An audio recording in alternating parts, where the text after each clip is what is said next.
أنا اسمي الأنبا ونس الأقصري.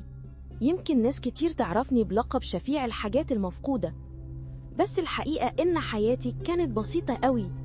كنت طفل صغير بحب الكنيسة جدا وبحب ربنا من كل قلبي. اتولدت في الأقصر من أبوين فقراء، لكن ربنا كان غنى حياتي.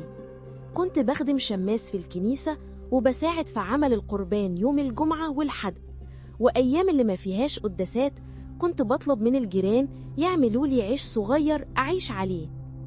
كنت مبسوط ومليان بسلام. في يوم من الأيام ربنا وراني حلمت إني هاخد إكليل الشهادة علشان محبتي فيه.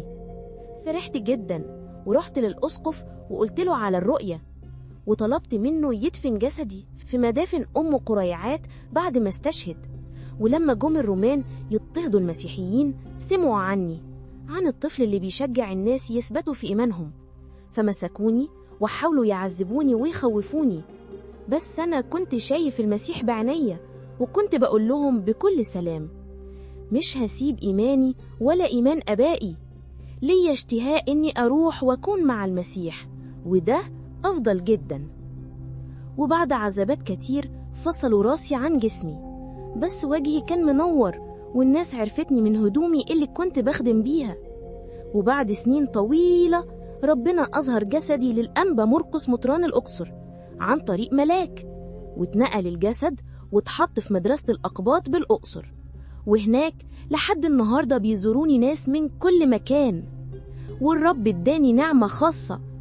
أي حاجة ضاعت منك نادي عليا بإيمان، وأنا هقف قدام ربنا واطلب لك، لأن زي ما هو عمره ما نسي حد، أنا كمان مش هنسى اللي يطلبني من قلبه. اطلبوا شفاعتي وأنا هساعدكم تلاقوا كل اللي ضاع، مش بس الحاجات لكن كمان السلام اللي ممكن يضيع من القلب.